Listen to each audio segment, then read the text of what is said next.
Hello, how's everybody? Good. Is it all right to say we've missed you guys? Is that all right to say that? All right. It's been a while. I feel like we've just kind of flying in and out of here these past few months, and every time we talk to you guys, we're like, well, now where you're going, right? You're going to stay with us for a little bit. So it's been good to get to spend some time with you all. I wanted to talk a little bit about kind of what's going on this year, what our schedule has been, and how things will be shaping out for the rest of this year before we dive into Carmen Sandiego kind of thing.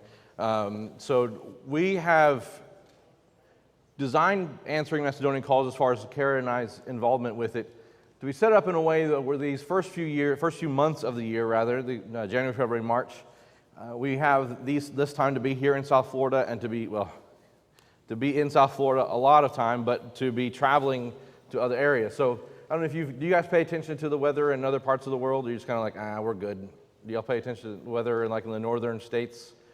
They don't fare so well, right, during these time of months, and they all flee down here. So it's not a great time to be traveling around in an RV in the northern states, and so that's why we kind of come down here and use these months to travel and still be connected to the works on Easter Island, Paraguay, and a work that we've been doing for a little bit in Cuba. And so that's kind of how things have been playing out. So we are getting ready to leave to go to Idaho, and we'll be there for 3 months. And then we'll come back down here and be here for camp, and then we'll leave from there and go to North Carolina, and we'll be in, I'm going blank on the name again, Cherokee, North Carolina, there it is. And then we'll be up in New Hampshire as well, in Littleton, New Hampshire, for the remainder of the year. And you're like, Josh, that's December in New Hampshire. I said, yes. Hopefully they clear the roads, right? So we should be good. But that's kind of what we'll be working with congregations through this next year, and we'll be soliciting your prayers during that time, and obviously sending reports back. I did want to let you know about this website. If you have your phones and can do QR codes, it's all the rage now, and you can go to our website, and we'll be putting information out about what's going on there. Also, please follow us on Instagram and Facebook. This is not if you want like more real-time information, kind of where's Waldo kind of thing, what are Josh and Kara up to? That's more real-time information about what's going on. And, we'll be posting more frequently there if you want to see this. This will take you to our website, so you're aware of what's going on there. But just to keep you as informed as possible about what's going on. And, this is a work, I want you guys to feel like this is a work that we are doing. This is not something, Josh and Kara, they're doing all that stuff. No, this is something we are doing. Like, we as a congregation are doing this. We would not be able to do this if it wasn't for Palm Beach Lakes. So please, when we're talking about this is us. This is we, and we very much feel that way. So we want you guys to be as informed as possible and feel plugged in as much as possible to what's going on. And hey, if you're vacationing near us and you want to come work up in one of these areas or just worship when we're in these areas, please contact us and come by, and we'll get you as plugged in as you want to be, all right? So that's the spiel there. All right. As I was putting this slide together, I realized that all the places we're going, at least this year, all their flags are red, white, and blue. So, it's interesting. So Easter Island, part of Chile, we were there in January. I was there in January into February, and this is the first time I've been there in 4 years. And so Josh, where are you going to go and do and work with? You haven't seen him in 4 years. Well, it's not that I haven't seen him, it's I haven't physically been with them in 4 years. So during the 4-year separation, because of COVID, the island was locked down, and you could not get on the island. And then with things going on here, we couldn't get there when they finally opened up. And so we finally were able to get there. And so when we arrived, it wasn't like we hadn't seen each other for 4 years, because we had remained in contact and studying the Bible via Zoom and that kind of stuff throughout those 4 years. And so we didn't lose time. We didn't lose anything in going there and being with them. So it was really neat to get to see them again and worship with them. So Easter Island is famous for the moai, for those that don't know. That's there in the town, but it was pretty much rainy the whole time we were there, which, again, I've never been there when it rained this much, because it's a different time of year than I normally am there. And we'll talk more about that in a moment, but the culture plays a big part on the island. Now, I want to back up a little bit. So I went down and spent 2 days in Santiago, Chile. And the brethren there at the Nogales congregation, I don't know if you can see that kind of there in the background there, Iglesia de Cristo Nogales. They wanted me to teach class on Wednesday, and enjoyed doing that with them. Had lunch with some of the preachers there. They are an amazing congregation. The congregations there in Santiago work very well together.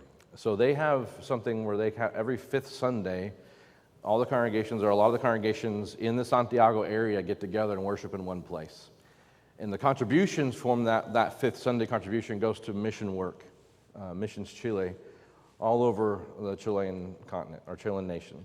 And so part of the reason why I'm getting plugged in with them is if they're already doing this, guess where else they could go?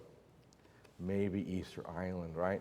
So I can only go once a year, and that's no way to really grow work. That's maybe barely-ish sustaining it, and it's not. So they need more contact in order for the work to grow, and they do a really good work, and very, very impressed with them. And so I went and talked with them, and had been in communication with them for a couple of years about Raul Diaz going with me to the island. And so we actually, the way our flights lined up, he actually got out there a day ahead of me. But here we are, they're getting together. You've maybe Uri there with his thumbs up. They always throw gang signs whenever they take pictures, just all the time. I don't know why they do that, but anyway, that's what they do. So Uri, not really gang signs, it was a joke, just in case. They don't throw gang signs? Okay, anyway. So Raul Diaz there, and you'll see there beside me, he is an amazing individual. He's originally from Venezuela. He's been living in Santiago for 11 years, and working with the church there, and it was great to have him along on the trip. You know those kind of people that just know how to talk to people, and they can talk to anybody and start a conversation with anybody, and just very quickly get to the Bible, and just on the drop of a hat, they have can open up a Bible study. He's that kind of guy. He didn't know a stranger. He was able to talk with everybody, and everybody received him well. And it was just amazing. He did really well on the island. So when you do mission work, I don't know if you know this or not, but you got to talk to people. You ever heard of that? So you got to talk to people. And how you talk to them and how you approach them is very, very, very important, because the way you open a sentence, the way you open up with people can make or break the scenario. You've been in situations where maybe you've said something where like, all right, this conversation is now going nowhere, right? I said the wrong thing. And so having somebody who's able to know how to do that obviously makes it easier on the trip. So we had a lot of Bible studies, and I don't have a picture of every Bible study because that gets awkward, but I had a few pictures. And but we're sitting around either Piki's table, this is her table there, gang signs again, and Piki, there's a lot that's happened on the island in 4 years. So her husband passed away, somebody that we studied with a lot, passed away. They had a lot of some family tragedy in these 4 years, and there's just a lot going on. Not even just this family, but a lot on the island, and a lot of things have kind of changed in some ways. But I don't know if it's because of that or what the deal is, but it was a lot easier to get Bible studies this time.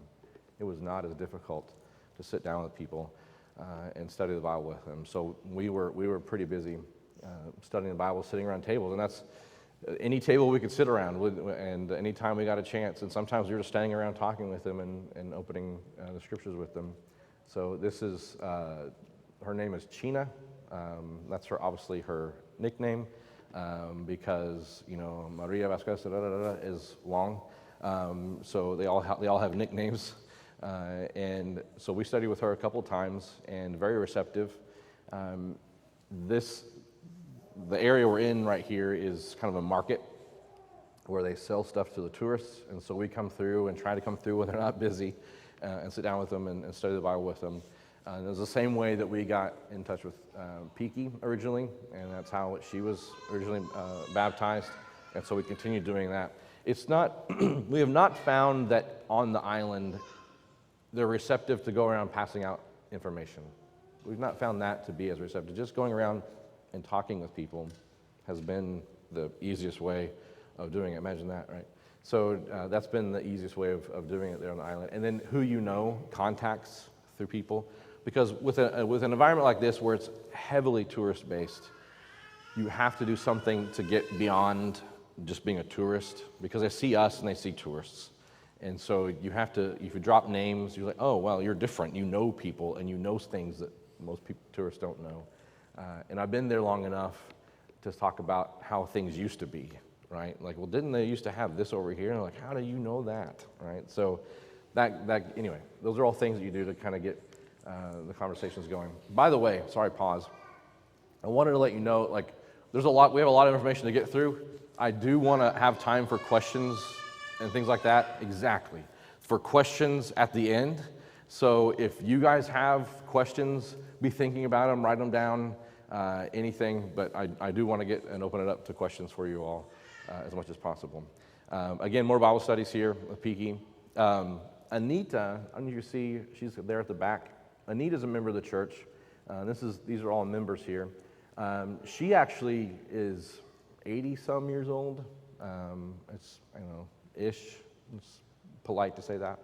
And that she actually lives out of town and is living literally in a tin shed and rainwater collection system and making sure she's taking care of an orchard of pineapple. It was pineapple season and harvesting pineapple. So I'd go out of town and pick her up for Bible studies and bring her back sometimes. And sometimes I was carrying a truckload full of pineapple with me after picking her up. Well, can we take this pineapple into town and you take it in? It's like, all right, sure, we'll do that. That's awesome.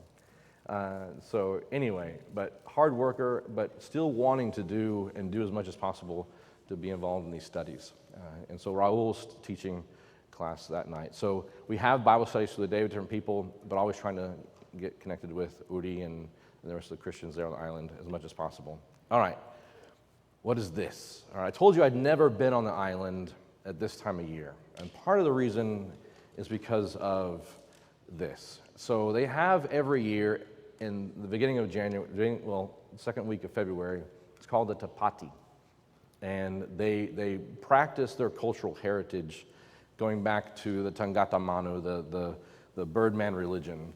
And so they do their cultural dances and then the activities they used to do in those times just to maintain their culture and maintain that element of their culture. And so here they are. They have several different groups that practice the traditional dances that they compete there on the island for during the Tapati. And so here, Udi was in one of the dances, so we'd go watch him in the practice because we weren't going to be able to be there for the actual event.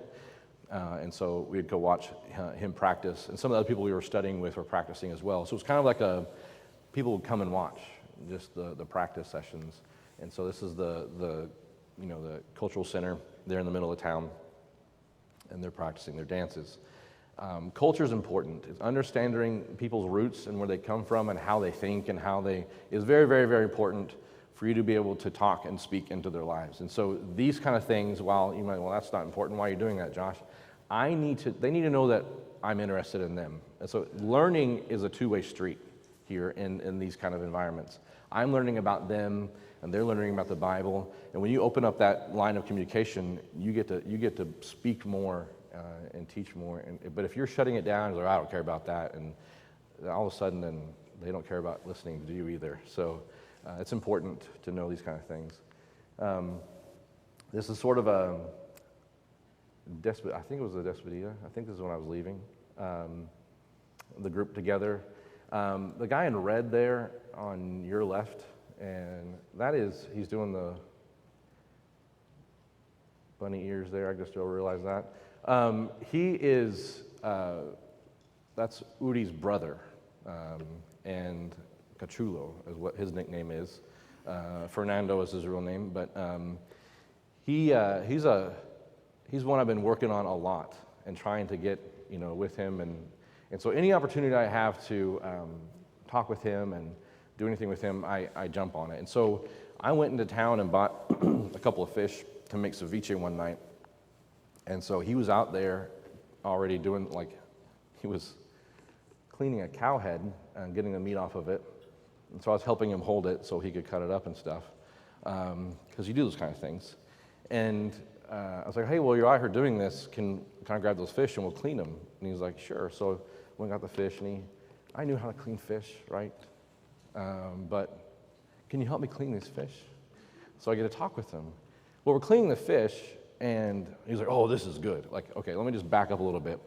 This is like a kind of culture, right? So you can't go, huh, right? You have to be when you're in this culture. Does that communicate? All right, you understand what I'm saying? Okay.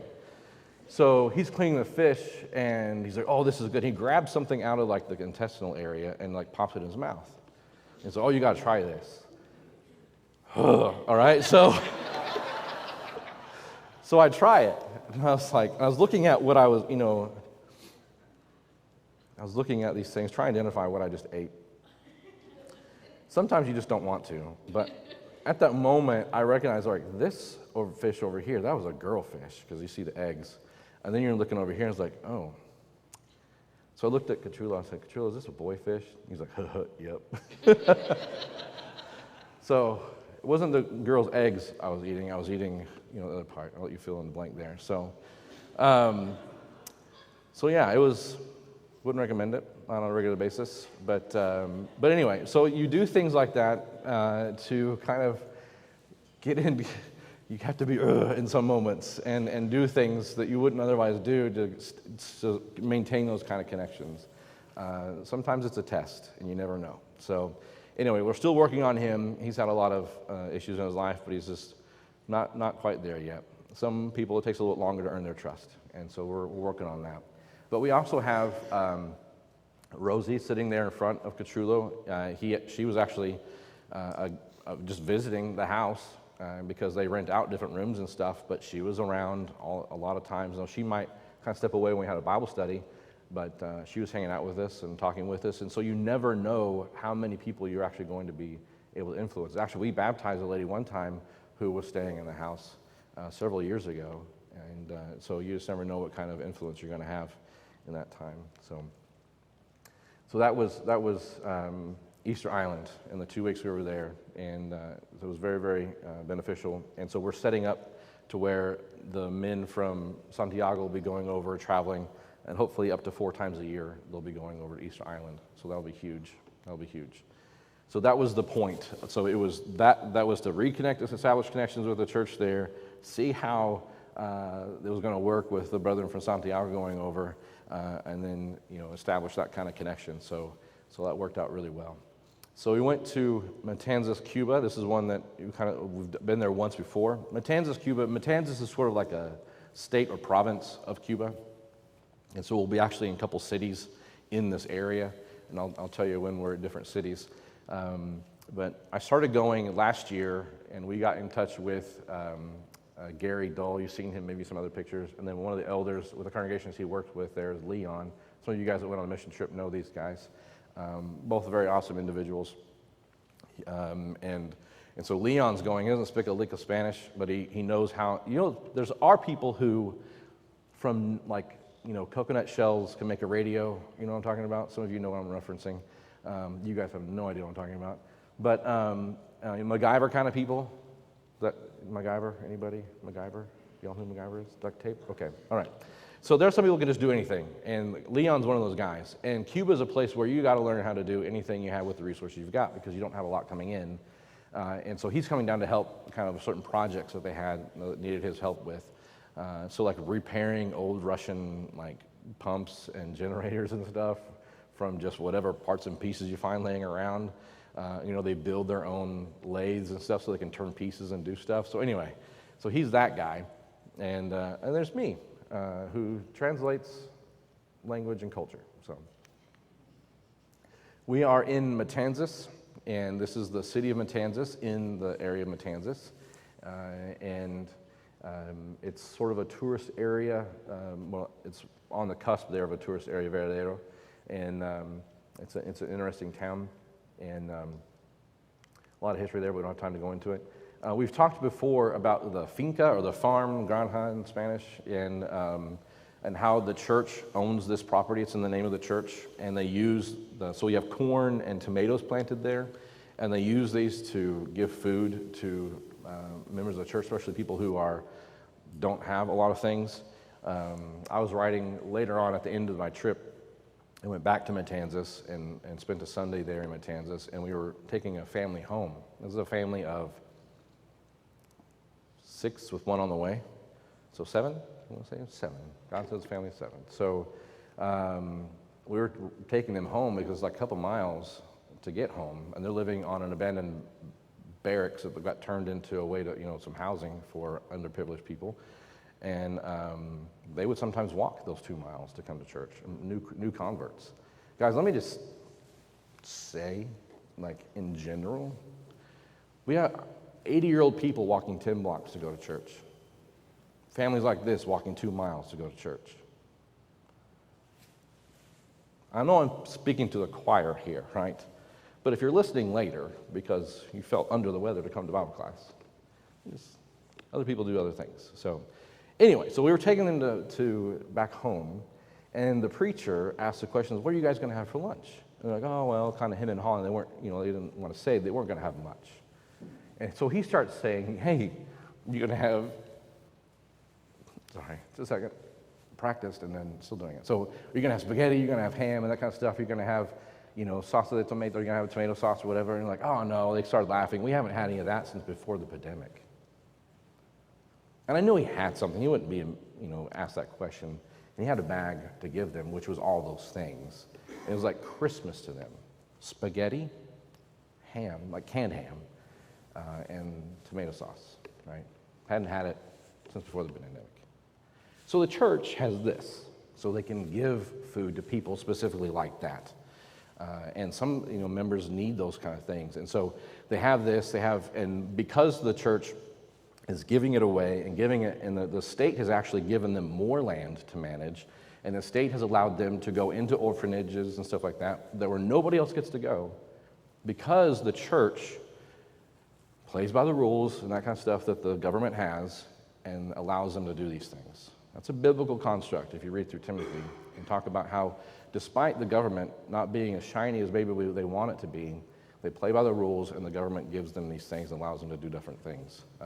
And so here's a picture that they sent me later of the crop that they were able to get tomatoes from, and they actually take these and puree them up and cook them and bottle them and hand it all out to people while they're there. And so that's Jorge. Jorge is like the cog in all of this that makes the farm work.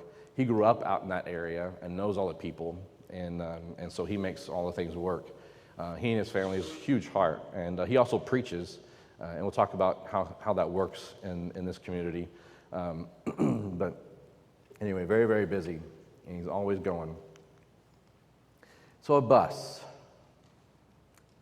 Another benefit, Tony Fernandez is very plugged in with his family from a long time, has been plugged in with there in Matanzas. And he has made connections with government officials. And when we bring in things, some of the things that he asks us to bring in are for children of government officials who needed vitamins that they can't get anywhere else, and who are, and so they do things like that, making those connections again. And so it didn't look like this. It was worse. Than it was not really shiny when they got it, but they just gave the church the bus. Now, it needs some work, and they're working on it, and we actually did some work on it. Leon was, doing his thing. So fuses, do you guys know what fuses are? Okay. They didn't have fuses. They just had, like, thin wire, like, connecting the fuses, okay? It was in electrical terms, it was, right? So, they actually brought some fuses because they saw that last time there, and so they're rewiring the fuse box there and getting that all plugged in. And so that's Leon's forte and what he was doing. So he was working with that. We're also working on a tractor, on the pump for the hydraulic pump on the tractor. This is like a really old Russian tractor out there working on it. Before we go to the next city, there's sort of plans change on trips. And Gary actually had some heart issues and things, medical situation, where he had to go back. And it was he needed to leave. And so he had that issue, and then the next day, Friday, he and Leon went back. It was good that he went back. He's doing well, getting things established, and things are good. Gary's doing well, but he needed to go back. This is an area where, in the hospitals, they don't have Band-Aids, and, we go down, we bring stuff to people so they have things, just, Band-Aids, surgical gauze, all the different things that they would need. We bring that in because they wouldn't have it otherwise. So not a great place to get sick, right? So he went back. And so then the plan was for us all to go to Cologne, which I'll show you pictures of Cologne in just a minute. To go to Cologne, Gary had some projects he was going to be working on. Leon had projects he was going to be working on, and I was going to be translating and making sure we all understood each other. And so that changed. And so here's Cologne, the streets of Cologne. Cologne is a more rural town. It's out away from big towns. And you see the older cars there. That's always fun. But these are some of the side streets there in Cologne. There are some streets that look nicer, but this gives you a general idea. All right, so here's the church building, which is a home. In Cuba, the churches have to be in a home, in a house.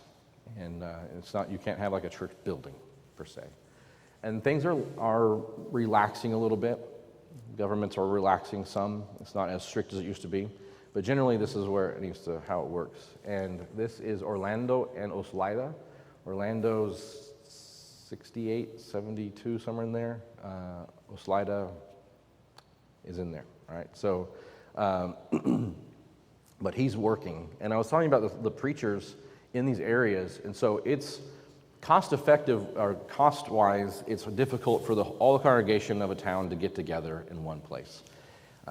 They're spread out, and transportation is expensive. A liter of fuel, a liter of fuel can be anywhere from $1 to $3 a liter. And there's 3.6 or something like that in a gallon? So it's expensive to travel via that way. So what happens is the preachers travel. And so you'll have different kind of groups in different communities, and the preachers travel. So a preacher will preach 4 to 7 to 8 times a day, traveling to these different areas. Because it's more cost effective in that way. And so what's happened is we've left money for Orlando to travel. And and I'll show you in just a minute, Raul, another Raul, who, I'm sorry, not Raul. Let's just say Raul. I'm going blank on his name, but it's Raul to you. He has a car, and he takes Orlando around. He's not a member of the church. But he says that's his service to the church, to God, and his serving God in his way. And so every Sunday they get together and they ride around to these 4 different places to preach. And so it's amazing. He was kind of the chauffeur when I was there as well. So they're doing a great work. So here we are Sunday.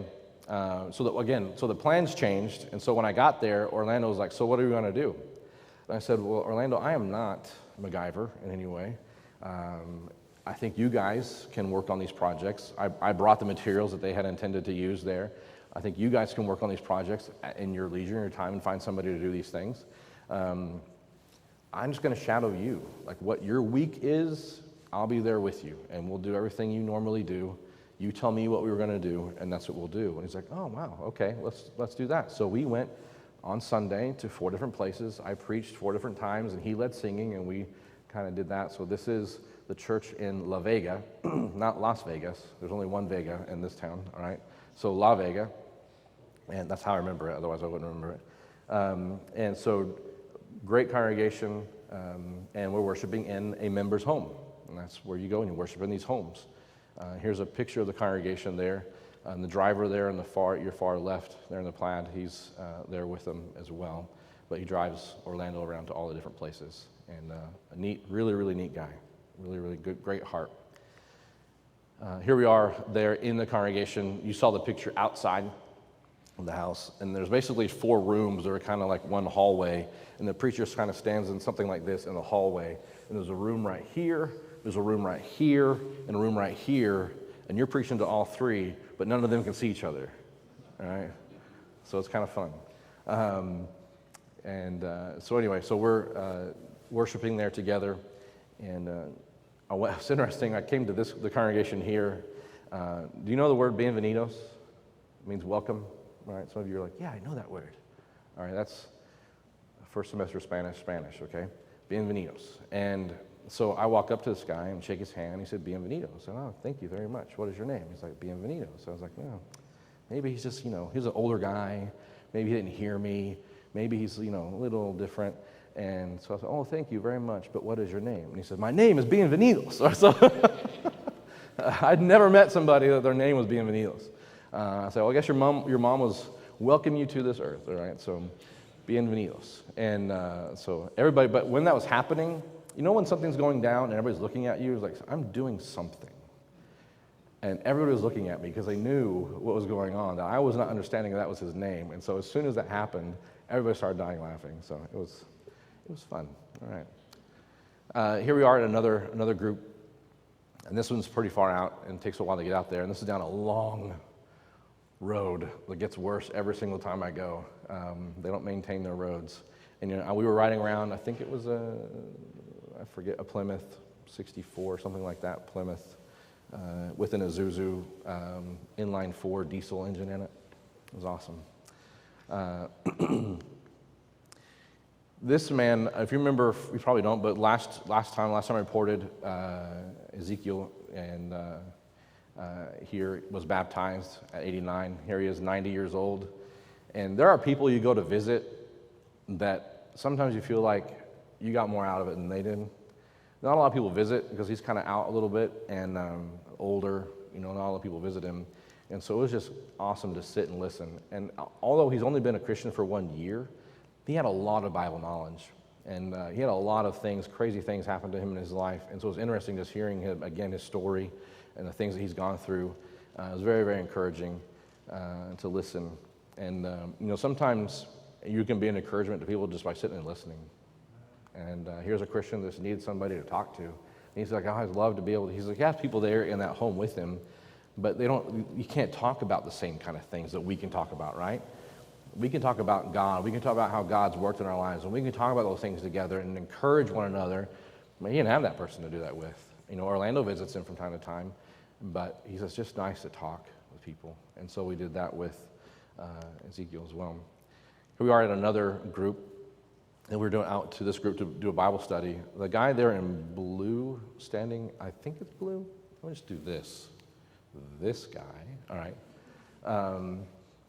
He was one of the translators as well. He speaks pretty good English, and so we've gotten along. He helps me when I mess up, and I help him when he messes up. And so he's got a lot going on as well, and he's struggling with a few things, but it's been cool seeing his process from last year to now and what he's doing. So a great group of people. Everywhere you go, they want to study the Bible. They want to know more about God. And just that desire to know more is so encouraging, and it's great to be with them. Here we are studying with a new group. This is people who are not members of the church. The girl there, this girl here attends, and then this lady here, these two were both baptized. I'll show pictures of that later on. They're the first converts in this family. And so we're there studying with them. They have an invalid mother behind that wall, on the other side of that wall. And but anyway, it's a neat family, and allowing us to come and be with them. Here we are studying with a man who Orlando's been working with and studying with, and recovering alcoholic, and he leads the AA, who's been 20-something years, clean, sober, and but he leads the AA group there in town, and so Orlando actually is the minister, I guess, so to speak, for that group, and so they've been working together a lot, and so we're studying there with him in his home. Really neat guy. Here are a few baptisms that took place. There were actually 5 baptisms. I didn't get pictures of all of them. Again, I don't know. It just gets awkward for me. It's like, I don't want to take a picture of every little thing. So there's kind of do it on the DL as much as possible, or have somebody else do it. But some new sisters in the faith, and here we are studying afterwards. It kind of coincided with an afternoon Bible study as well. It took forever for that water was just barely enough water to baptize somebody. We'll see on this, I think it's the next slide, yeah. So it took so long for that baptistry to fill up because the water, there was no water pressure and the water wasn't coming, and so we were letting it run for like 2 days, and it was like up to halfway up my shin, right? So we had to let it run for a while. So this other lady wanted to be baptized, and so we went out to the reservoir. So we had to walk a long way out to get to water was deep enough for her to be baptized as well. So we're sitting there studying there before the baptism and talking, and I had something to eat. This lady here was baptized. They're from the La Vega congregation, and so the sister there to my left is she just invited her to church. I kept inviting her to church and says, "Come to my house and study the Bible. Just come. It still works, right? Everywhere, it still works."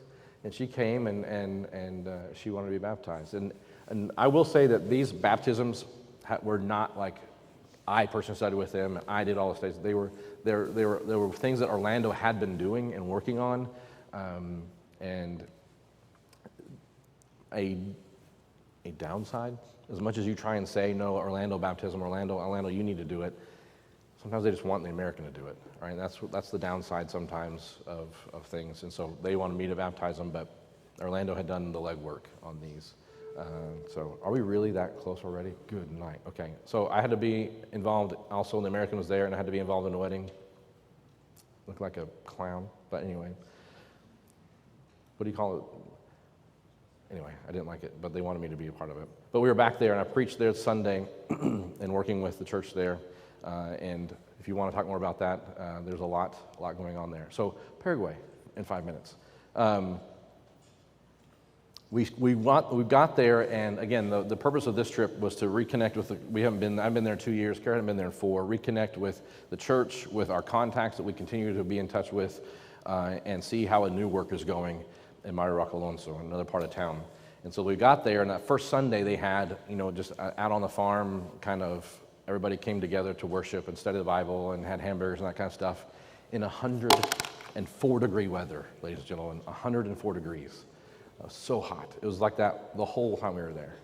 But we had a good time. It was awesome. They had fans, so here we are worshiping. But it was really, really good. So this is our first time to get to see everybody in a long time, and so it was great. A lot of hugging. Coincidentally, Enoch, who was on the first team, was there, and Eric, I cannot pronounce his last name, who was the CEO and president of the Christian Chronicle, was doing an article on the 20-year anniversary of the plant there. And we're like, has it been so long? And so anyway, it was great to be a part of that. Just coincidentally, we were all there at that time. The last Sunday we were there, I preached there at Sacramento, and at the new work over in Marilac Alonso. So Cesar and Sonia, I'll show them a picture in just a minute, have been there about a year and a half. This first 6 months they're working with Sacramento, and they've been a little over a year establishing the work there in another part of town. Sacramento is helping some, but it's overseen by a congregation in Texas that's overseeing Sonia or Cesar and Sonia. And you'll see Cesar there in the corner, and this is the first Sunday they were there with them. And this family right here are visitors, and they are actually the owners of the building that they're renting from. They live upstairs, and they're coming and worshiping with them every Sunday. So you never know where those contacts come from. Here we are with them, spending time with them, talking about missionary things, how they're doing, what's going on, how are things, all that kind of stuff. And they're sitting around their table. And Kara got to spend some time with the kids, their children. Cesar was supposed to have surgery, but ended up not working out. But Kara was there watching the kids with Pochi in case they needed that to happen. Here are Pedro and Pochi. So when we go, we stay with different members in their homes. And we stay with Pochi and Pedro. And they've actually been here before. So they're good people, possible future elders. Possible future elder, Pedro. Kara is working with her ladies group that she used to do all the time, and so they got that group back together, and it was Edith's birthday, so she gets the candle.